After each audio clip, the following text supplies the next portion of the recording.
What's going on, everyone? I'm Dane. And I'm Meg. And this is DM Us, the podcast, episode 5, about the unsolved murder of Terri Bevers. But most people just called her Missy, and that's how we'll be referring to her in this video and podcast. Now, at first, this case appeared to many people as open and shut. Unfortunately, though, it's been 4 years and the killer is still out there. This case begins in the early hours of April 18th, 2016, when fitness trainer Missy Bevers was found dead inside the Creekside Church of Christ in Midlothian, Texas. She had been setting up for her Camp Gladiator boot camp class before her students arrived. Alright, full on. Missy Bevers was 45 years old when she was killed. She was married to Brandon Bevers and they had 3 daughters together. They lived in Red Oak, Texas, a more suburban town, which was around 20 minutes from Midlothian, a more quiet rural town, where there hadn't been a homicide for 7 years. At first the police thought it might have been a robbery gone wrong, because there was a trail of broken glass and forced entry marks on the back door. There are also reports of glass around Missy's body, but these reports weren't confirmed. But nothing was missing from the church, and Missy still had all of her jewellery and belongings with her, including her gun, that she had left in her car, which tells me that she didn't feel in any immediate danger. Yeah, I think if you had a gun and you decided to leave it in the car, you didn't feel like you were going to be pretty safe for a while. Yeah. Those Texans always got their guns. Yeah, I know. Okay, so we're going to go through this case in a bit of like a timeline format. Let's start the night before, on April 17th. So it was raining and she posted online to her class, "If it's raining, we're still training." So Missy moved the workout inside the church. And just a side note, because she was an instructor and she was trying to make money with her own business, she was regularly posting on social media about herself and where she and her training sessions would be. So it's easy to keep track of where she was going to be. Yeah, for sure. And like, you can't blame her because it's one of the easiest ways to communicate with everybody, and it's free. Yep. So at 1:58 a.m, a silver 2010 to 2012 Nissan Altima with an oval-shaped bumper sticker was captured on outdoor cameras at a sporting goods store down the street from the church. I wonder what they're doing there at 2 a.m. Yeah, so we're going to go ahead and watch the footage of this car.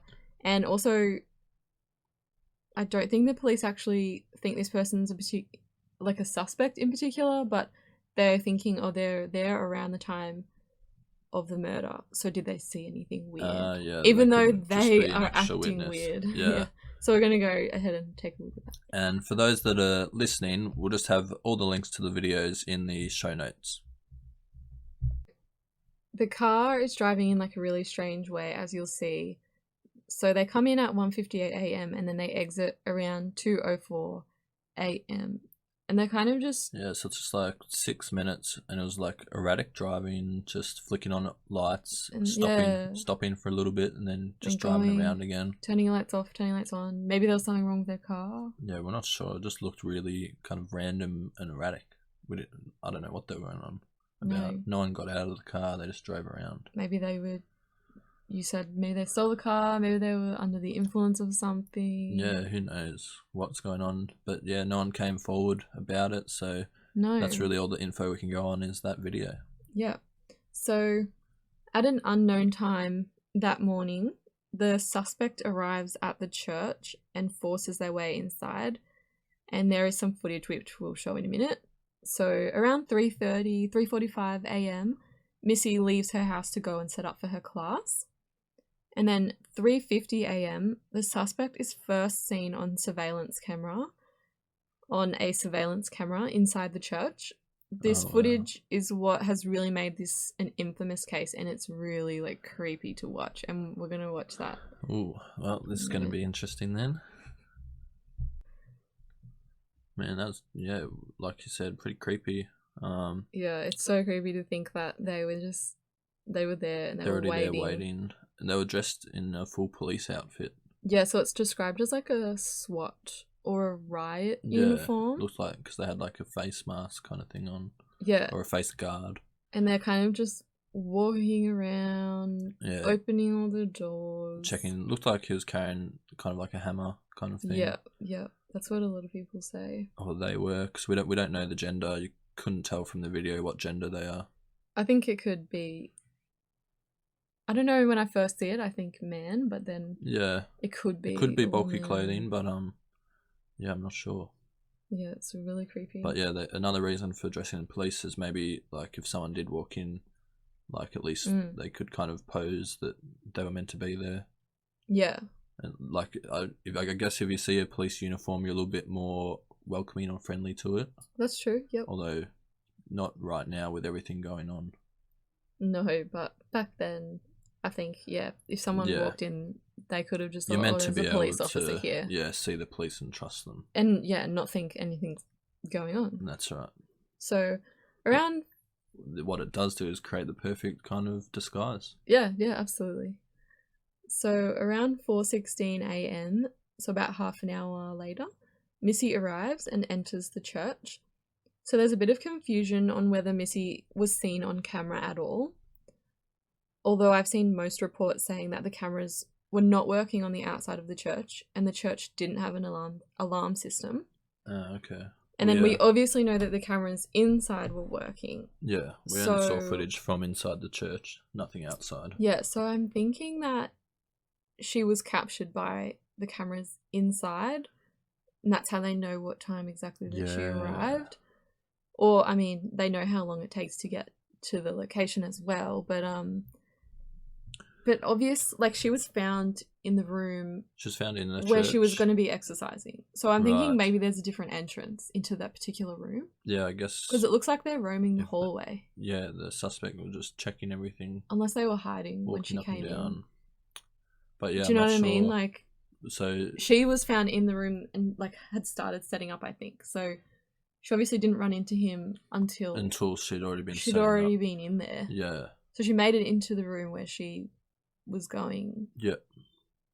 So that's interesting. And then around 4:30 a.m, a witness sees a dark SUV leaving the church parking lot.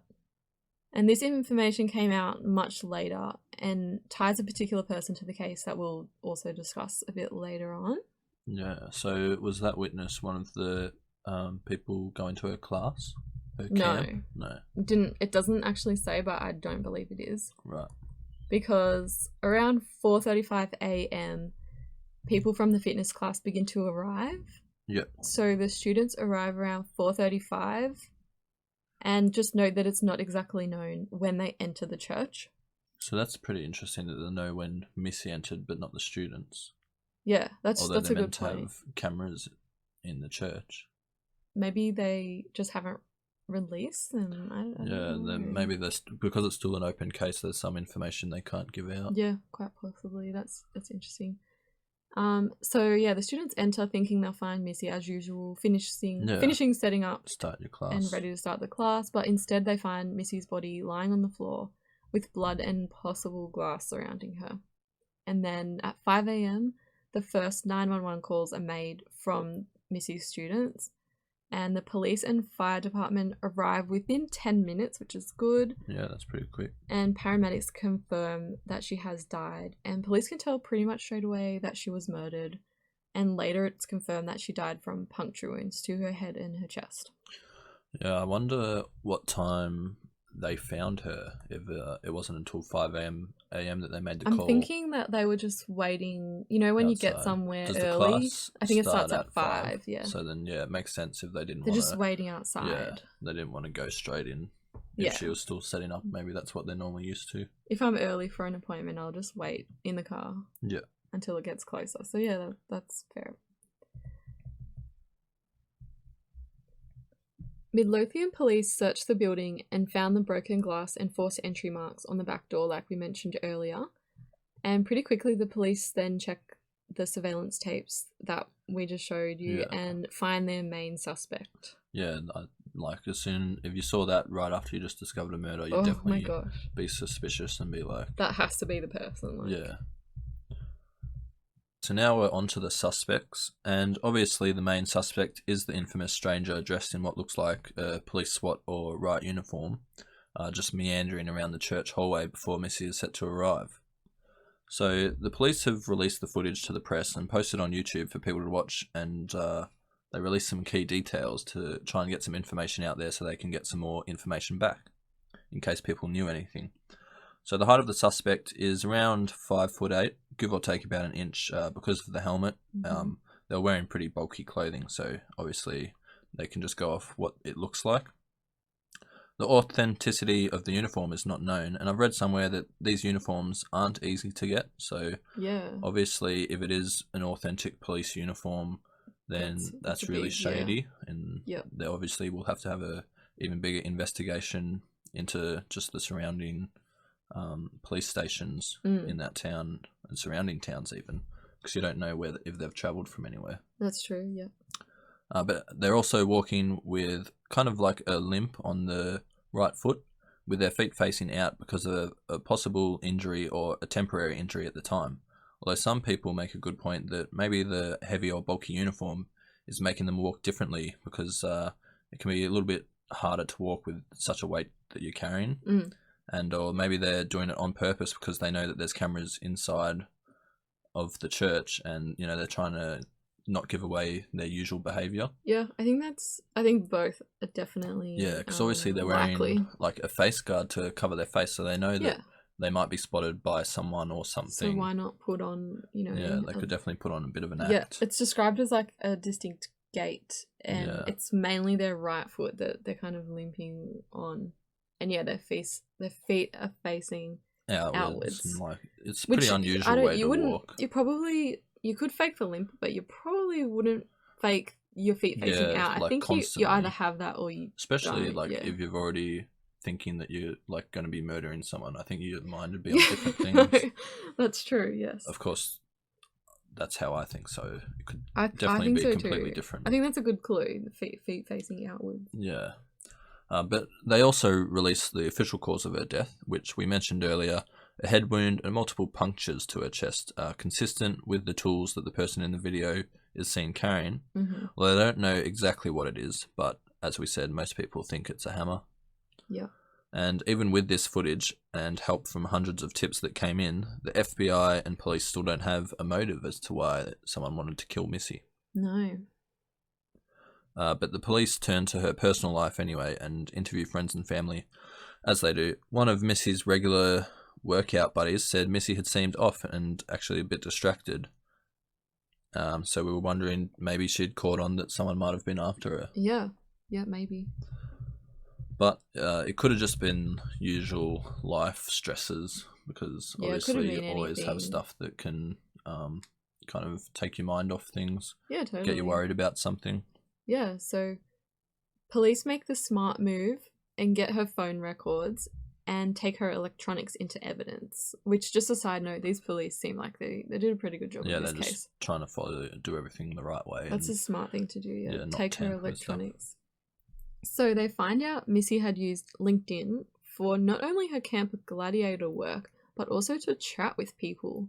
Okay, well, yeah, I know LinkedIn is meant to be kind of like the businessy social networking, social media platform. I've never used it, but that's what it so I like. guess if she was trying to promote her camp, that's why she'd be using that. But do they know if she was chatting just to chat with people, or was it to chatting people about growing her camp? Or so it was actually both. So police actually end up sending LinkedIn a search warrant to get into her account, and although they don't release any names or details of the messages, they do reveal that she was having multiple chats. One chat she was having was friendly and a bit flirty, and as far as intimate. Oh, okay. And hopefully that wouldn't want you to murder her, but no, I guess you never know.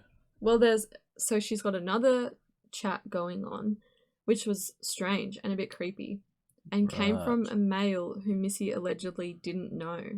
So Missy then showed the creepy messages to one of her friends, who agreed that the messages were creepy and they're like not appropriate, not okay. So that's, I think, interesting. Somebody I think... I wonder if she ended up blocking him. But even though knowing Missy had a husband, like, that makes it pretty interesting about the first chat, how it was meant to be, as you said, intimate. That could be, that could be a possible motive. But, and then you've got someone who maybe has seen her around, or like, I've had creepy messages before and I've shown you and other people, and they're like, whoa, like, that is it's just like weird. Not normal. And it does like mess with you a bit, and it is scary because you're like, who is this person? And then they you obviously watch know all these like crime shows and stuff where they show the people that seem like fixated on just that one person and start to obsess about them. And I think it's like, this person could have been in her exercise classes. Like, it could be... Yeah, you just wouldn't know. Anyone. So, naturally, police then turned to Brandon, Missy's husband. So, when they first interview him, he states that he can't think of anyone who would hurt Missy, but he was worried about her being out so early in the morning, which I totally understand. Like, yeah, like, you wouldn't want anyone to be out in the dark 4:30 if she has to go to a public place like a church and open it up herself. Oh my gosh, yeah, like, that's so scary. I wonder if Brandon normally went to her classes. I haven't read anything that he did, but he didn't stop her from setting them up because he knew how much she loved her work. So he was worried, which I think is normal, but he didn't try and stop her from doing it, which I think is fair enough. He says their marriage is solid and they've been married for 20 years. Oh, okay. Although, police find out through Missy's devices that they were having financial and marital problems and they were cheating on each other. Oh, okay. But this is probably going to sound weird, but like, if you're cheating on each other, is that really motive? Like, I guess he could have still been jealous. Yeah, some people, I guess, like, they might have been cheating on each other but not knowing the other person was cheating. Yeah, that's true. They found out and get jealous. And I'm not sure if they both knew. But yeah, I mean... But I assume that they did. I don't know enough about their relationship to even guess. That just makes me think that it's less likely if they were both cheating on each other. But if she was just cheating on him, then that's definitely motive. Yeah, for sure. But Brandon ended up being ruled out as he was over 900 kilometers away on a fishing trip. Right. What's that trip for fishing? Well, that's a good question. But it's a bit strange. Why did he come across to the police at first as like, we're all sweet, there's nothing wrong, and then they find out later on like, you're lying, you've been having problems. But maybe he didn't want like the information to get out, and like, because they could have put on a facade to maybe even just the parents, and they have kids, kids, that's true. A lot of people always hide that kind of stuff because they, stay together for the kids. Yeah, that's fair enough. So 4 days after, on April 22nd, her father-in-law, Randy, shows up at a dry cleaner's in town with a woman's white long-sleeve shirt that is covered in blood. He says it's animal blood from breaking up a dog fight. The dry cleaner calls the police, and something to note about Randy, that he is of similar height and weight as the suspect. And another suspicious thing that police and just everybody has noticed is that he walks with a similar gait as the person on the surveillance. So there's a video of this as well. Yeah. I'm not totally convinced, but we'll have a look. Do we know? I can't remember. Was Missy wearing a white long sleeve shirt? I don't know. I've not seen what she was wearing on that day, but so watching the video, he's definitely got a limp. Yeah, he's got a limp, and it looks a little bit similar, but he's a similar size. Like, the footage you get from that video, it's really short, so it's hard to tell. Yeah, and it's just put on a loop. Definitely. But there's a couple similarities between it. Yeah, for sure. I can see why people picked that up. Yeah, for sure. So, even though Randy is a suspect, he actually was in California at the time. Yeah. Plus, his daughter backed his story up and said that she was actually there while he was trying to break up the dog fight, so she saw it happening. And he also took his dog to the vet So the vet kind of corroborated that he was there. Yeah. And the forensics confirmed that it was canine blood, not human blood, on the shirt. On the shirts, yeah. Well, I guess that kind of rules him out, I guess. Like, in a way, he's planned to get canine blood and stuff, but yeah, I'm not sure. Well, do you think it's sus that they were both out of town at the time of the murder? Or maybe it's just a coincidence. It could be a coincidence. Like, at certain points, you know, your family goes to different parts of your family leave for different reasons, and if something happens during that time, you know, everyone just starts pointing fingers and saying, "Why were you out of the town?" Yeah, that's true. It's probably just a coincidence, or maybe Randy and Brandon conspired together or hired somebody, and then they went out of town. Maybe they wanted to try, and so they had an alibi and everything. Yeah, but I think it definitely could be a coincidence. It could have happened, I guess, at any time. Yeah, well, that's the thing. And they were having relationship problems, so he might not have even been around that much. Yeah, I don't know. It didn't sound like she has like a lot of money or anything. I don't know why you'd want her murdered instead of just ending the relationship. Yeah, I know. So in the end, police ruled Brandon and Randy out anyways. Yeah, it just seemed like the alibi was pretty solid, especially with like an outside source, like a third party, like the vet confirming. Yeah, exactly. So a few months later, a new lead comes to light. Some tips that had come in pointed to a man named Bobby, who was a former police officer. Well, that would make sense with the gear. Yep. Police searched his house and found out he still owned some old gear, similar to what the suspect was wearing, but he claimed that the gear didn't fit him anymore. Did they make him try it on? Or I don't know. Did he just claim and say, "Oh, I don't fit that"? That's a good point. Yeah, it doesn't fit me anymore. That's a good point. So it turned out Bobby had already been on the police's radar. He attended the church just like Missy and her family. So he'd know it pretty well. So yeah, I guess he knew of her. He also worked as a security guard, and he actually worked at her funeral, which is, I don't know, some people find that weird. I mean, if it's a small town, maybe there's not much security. Yeah, well, guards going around. The difference with this funeral is that Missy was murdered, so maybe like the murderer might have come to attack more of the family. That's why they wanted security there, because normally you don't have security at a funeral. No, that's true. Yeah, totally. So Bobby walks with a similar gait to the suspect on camera, and if you remember that dark SUV we mentioned earlier. At the time, Bobby drove a dark brown 2004 Honda CRV that 2014.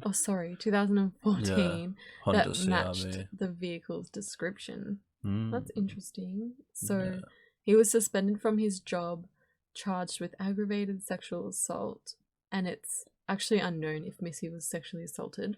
Well, I guess if it's unknown, so it didn't seem like there were signs that she was. Yeah, then. Or maybe they haven't released that Disclosed information. It, yeah. So in 2017, they searched his house again with a warrant out for his arrest. He had devices containing child pornography. Oh, wow. Yeah, he's interviewed in jail, and he denies knowing who Missy is, which is weird. I guess if you go to the same church, you would kind of know who they are. He worked her funeral. Yeah. And it would have been like news around town that who she was. But yeah, because she got murdered, and there would have been a big investigation. Yeah. And he's an ex-police officer. I'm assuming he'd still have some links and be able to hear these things going on. I find that a bit weird. Yeah. And so actually Bobby has an alibi for that night in the end, but I don't know what it was. So he actually stands over 6 feet tall, and that's actually out of the suspect's height range. Yeah. Too tall. Yeah, the suspect didn't look overly tall, kind of like short and stocky. Yeah, and it's hard to tell with the gear it on would, though. But like for police, it would be easy to tell how tall someone is in a video. Yeah. Like it's easy to figure that out. Yeah, I guess they're used to using all that. They should be able to do that. But yeah, they actually hired a forensic podiatrist, and they couldn't 100% match his walk to the person on camera, and he's eventually ruled out. Well, that rules him out. Yeah, but looks like he got caught out on a lot of other stuff. Yeah, that's good. So a lot of online sleuths actually got involved in this case, and they have good intentions, I'm sure, but yeah, they had their sights set on one particular person. Her name's April Sandoval. Sandoval, yeah. She was a similar weight and height to the suspect, and she'd actually won some free Camp Gladiator workout classes with Missy. She attended about 4 classes and posed for a photo with Missy, which is how the online sleuths found her. She had a left foot injury from a few months earlier.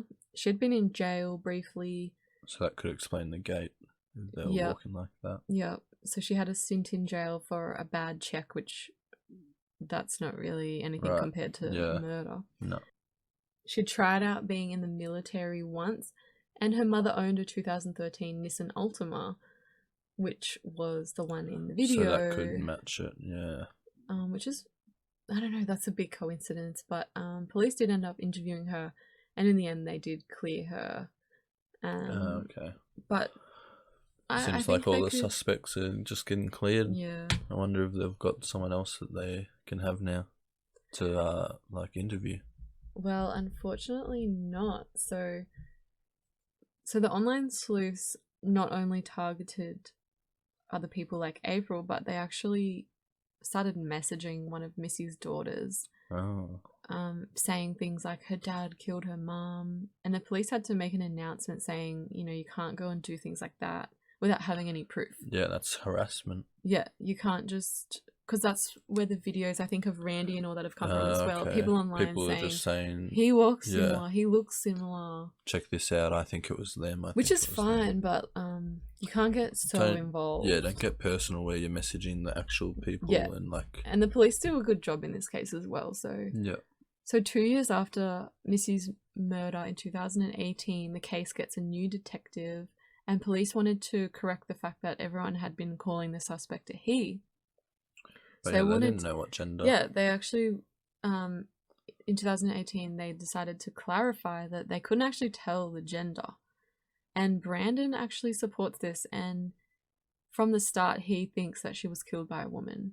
Oh, okay. Possibly... maybe someone from her classes or that knew her from there and maybe were jealous of her. I wonder what makes you want to kill your class instructor. It's weird. I don't know. But yeah, you just don't know what they're thinking at the time. And I don't know, maybe because she was talking to other guys online, maybe it was someone's wife. Like, that's happened before. Yeah, true. They get angry of the other woman. Yeah, that's definitely happened before. But so there've been over 2,000 tips over the years, but no one has been arrested. And they have kept the case open, and they do continue to keep it open, and they're still actively looking, but unfortunately they never found anyone. They haven't found anyone. Still an open case. Still to this day. So if you have any information, be sure to let them know. Absolutely, but it's an interesting case, and that footage is super creepy. Definitely creepy, and it's a unique case, I think. It definitely adds a little bit more to it than you hear a lot with these different cases, but it's rare that you actually get to see footage from them. I hope they can figure it out, and I hope someone comes forward. Maybe, if it rings a bell the way that they walk, or maybe they were acting strange around the time that she was killed, or hopefully some new evidence pops up that can help them. Yeah, all right. Well, we hoped you guys enjoyed episode 5 of the podcast with the unsolved case of Missy Bevers. And hopefully you enjoyed listening. If you did, please share it. It helps us a lot. Or even just give us a rating, some feedback on our podcast so we can get a little bit better. Or if you're listening to it on YouTube, just like, comment, and subscribe to our channel. Everything helps out a lot. We're only small and we're just starting to grow. But we did hope you enjoyed it, and that's going to be all from us. So I'll say see you later. Bye.